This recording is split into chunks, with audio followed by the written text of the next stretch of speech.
ప్రస్తుతం చంద్రబాబు వ్యవహరించినట్లు గత సీఎంలు వ్యవహరించి ఉంటే పాలన అనేది ఉండదు.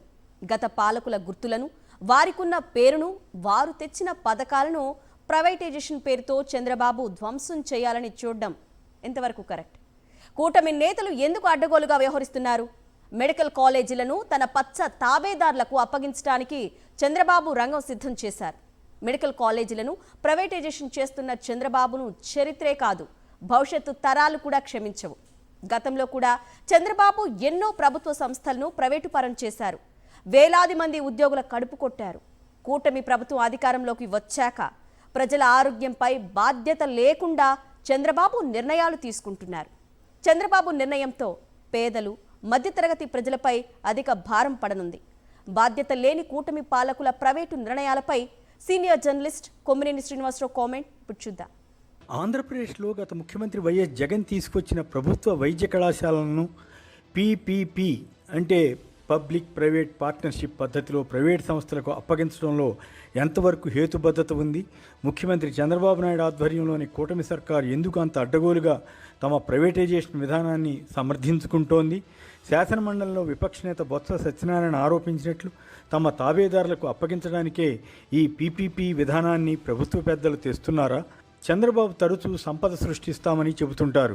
ప్రజలందరికీ చెందిన ప్రభుత్వాస్తిని ప్రైవేటు వారికి కట్టబెట్టి అదే సంపద సృష్టి అని చెప్పదలిచారా? జగన్ ప్రభుత్వం 50% మెడికల్ సీట్లను సెల్ఫ్ ఫైనాన్స్ విధానంలో కేటాయించాలని భావిస్తే వాటన్నిటినీ రద్దు చేసి మొత్తం ప్రభుత్వ పరం చేస్తామని చంద్రబాబు, ఆయన కుమారుడు లోకేష్లు బేరాలు పలికారా లేదా? ఇప్పుడు మాట మార్చి పీపీపీ విధానం అంటే ప్రైవేటైజేషన్ కాదని, జగన్కు ఆ విషయం తెలియదనంటూ ఎందుకు దబాయిస్తున్నారు? ఇలాంటి సంశయాలు ఎన్నో ప్రస్తుతం ఏపీ ప్రజల్లో వస్తున్నప్పటికీ వాటిని నివృత్తి చేయకుండా తమకు ఉన్న మందబలంతో బుకాయిస్తున్న తీరు ఆశ్చర్యం కలిగిస్తుంది. చంద్రబాబు నాయుడు శాసనసభలో, ఆరోగ్య శాఖ మంత్రి సత్యకుమార్ శాసన మండలిలో వాదన చేసిన పద్ధతి గమనిస్తే ఎట్టి పరిస్థితుల్లోనూ ప్రభుత్వ మెడికల్ కాలేజీల ఆస్తులను ప్రైవేటు వారికి అప్పగించి ప్రభుత్వం కళ్ళప్పగించి చూడబోతోందన్న సంగతి విషదం అవుతోందని నిపుణులు వ్యాఖ్యానిస్తున్నారు. పీపీపీ అంటే ప్రైవేటీకరణ కాదని, ప్రజలకు మెరుగైన సేవలు అందించే విధానం అని చంద్రబాబు అన్నారు. అంటే తాము ప్రభుత్వ ఆసుపత్రులను సమర్థంగా నడపలేమని అంగీకరించడమే కదా?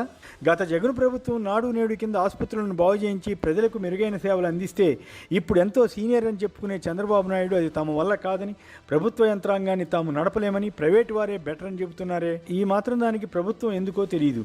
వైసీపీ ప్రభుత్వంలో నిర్మాణాల మాదిరి అయితే ఈ 10 కాలేజీలు పూర్తి కావడానికి 15 ఏళ్లు పడుతుందని చంద్రబాబు అనడం చూస్తే తనను తాను అసమర్థుడిగా చెప్పుకున్నట్లే కదా అని వైసీపీ వారు ప్రశ్నిస్తున్నారు. మరోవైపు 3 ఏళ్లలో 50,000 కోట్లు, 1,00,000 కోట్లు వెచ్చించి అమరావతి మొదటి దశ నిర్మాణం పూర్తి చేస్తామని ఎలా అంటున్నారో అర్థం కావడం లేదన్నది రాష్ట్ర వ్యాప్తంగా వస్తున్న ప్రశ్న. జగన్ 2 ఏళ్లలోనే 5 కాలేజీలను అందుబాటులోకి తెచ్చి క్లాసులు కూడా చేపట్టారు. ఆ తర్వాత మరో 2 దాదాపు పూర్తయ్యాయి. మిగిలిన 10 కాలేజీలకు అయ్యే 5-6 వేల కోట్ల రూపాయలు ప్రభుత్వం సమకూర్చుకోలేదా? లక్షల కోట్ల బడ్జెట్ కలిగిన ప్రభుత్వమే ఈ మాత్రం డబ్బు సమకూర్చుకోలేకపోతే ప్రైవేట్ సంస్థలు ఎలా తెచ్చుకుంటాయి? వారు రుణాలు తీసుకుంటున్నట్టు ప్రభుత్వం కూడా తీసుకోవచ్చు కదా. అమరావతికి వేల కోట్ల రూపాయల రుణాలు తీసుకుంటారు కానీ పేద ప్రజలకు ఉపయోగపడే మెడికల్ కాలేజీలు, ఆసుపత్రులకు తీసుకోలేరా? ప్రైవేట్ సంస్థలు ప్రభుత్వం ఇచ్చిన భూమిని తాకట్టు పెట్టి రుణాలు తీసుకోకుండా ఉంటాయా? గతంలో మంజూరైన ప్రైవేట్ మెడికల్ కాలేజీలకు, ఆసుపత్రులకు ప్రభుత్వం భూములు ఎక్కడైనా ఇచ్చిందా? ప్రభుత్వం వేల కోట్లు ఖర్చు చేసి భవనాలు నిర్మించి ఇచ్చాయా? ఇప్పుడు ఒక్కో మెడికల్ కాలేజీకి 50 ఎకరాల భూమిని గత ప్రభుత్వం సమకూర్చింది. దాని విలువ ఎంత కాదన్నా 100 నుంచి 200 కోట్ల వరకు ఉండవచ్చు. అంటే ఆ మేరకు ప్రైవేట్ సంస్థలకు ప్రభుత్వం తన సంపదను రాసిచ్చినట్లే కదా. 33 ఏళ్ల నిర్వహణ అనంతరం మరో 33 ఏళ్లు కూడా అవి ప్రైవేట్ సంస్థల అధీనంలోనే ఉంటాయని ప్రభుత్వమే చెబుతోంది కదా. ఆ తర్వాత పొడిగించరని గ్యారంటీ ఉంటుందా? ఒకసారి ప్రభుత్వం నుంచి కాలేజీ ప్రైవేటు వారి చేతుల్లోకి వెళ్ళాక అది తిరిగి ప్రభుత్వంలోకి రావడం అంత తేలికైన విషయం కాదు. అప్పుడు ఎన్ని మతలబులు వస్తాయో చెప్పలేం. జగన్ ప్రభుత్వం సెల్ఫ్ ఫైనాన్స్ పద్ధతిలో ఈ ప్రభుత్వ మెడికల్ కాలేజీలకు సంబంధించి 50% సీట్లు ఎన్ఆర్ఐలకు కేటాయించి వాటికి 20 లక్షల రూపాయల చొప్పున ఫీజు వసూలు చేయాలని నిర్ణయిస్తే దాన్ని చంద్రబాబు, లోకేష్లు ఆ రోజుల్లో తప్పుబట్టారు. లోకేష్ అయితే తాము అధికారంలోకి వచ్చిన వెంటనే ఆ విధానాన్ని రద్దు చేసి అంతా ఫ్రీగా ఇచ్చేస్తామని విద్యార్థుల సమావేశంలో తెలిపారు. కానీ ఇప్పుడు మొత్తం కాలేజీనే ప్రైవేట్ పరం చేయకుండా ఆ సెల్ఫ్ ఫైనాన్స్ సీట్ల ఖరీదును ఏకంగా 57 లక్షలు చేశారు. ప్రభుత్వ రంగంలో 20 లక్షలు అంటే అంతే మొత్తం వసూలు చేస్తారు. అదే ప్రైవేటు వారైతే ఈ 57 లక్షలే కాకుండా అదనంగా ₹1 కోటి పైనే డబ్బులు వసూలు చేయవచ్చన్న అభిప్రాయం సర్వత్రా ఉంది. వారిని అదుపు చేసే యంత్రాంగం ప్రభుత్వంలో ఉండదన్నది బహిరంగ రహస్యమే. జగన్ మొత్తం డబ్బు ప్రభుత్వ ఖాతాలోకి వచ్చేలా చేస్తే చంద్రబాబు ప్రభుత్వం ₹వేల కోట్ల ప్రైవేటు సంస్థలకు దక్కేలా చేస్తోందన్న విమర్శకు సమాధానం దొరకదు. అలాంటప్పుడు పీపీపీ విధానంలో ప్రజలకు ఉరిగేదేమిటి, ప్రభుత్వానికి మిగిలేదేమిటి? ఎకరా ₹100 చొప్పున లీజుకి ఇవ్వడం అంటే ఉత్తినే ఇచ్చినట్లే కదా. ఏపీలో ఎక్కడైనా అంత తక్కువకు భూములు లీజుకు దొరుకుతాయా? ప్రైవేటు సంస్థలు ఉదారంగా ఎందుకు డబ్బులు ఖర్చు చేస్తాయి? వాటికి లాభాలు రాకపోతే అవి ఎలా మనగలుగుతాయి? అలా చేయాలంటే ప్రజలపై భారం వేయాలి, లేదా ప్రభుత్వం నుంచే డబ్బు రాబట్టుకోవాలి. ఇందులో ఏది చేసినా ప్రభుత్వ ఖజానాకే బొక్క పడుతుందన్నమాట. ₹1,00,000 ఖరీదైన ఆపరేషన్ అయినా చికిత్స అయినా ప్రభుత్వ ఆసుపత్రుల్లో ఉచితంగా చేస్తారు. ఈ పీపీపీ మోడల్లో ఏర్పాటయ్యే ఆసుపత్రుల్లో అలా చేస్తారా? చేయరు.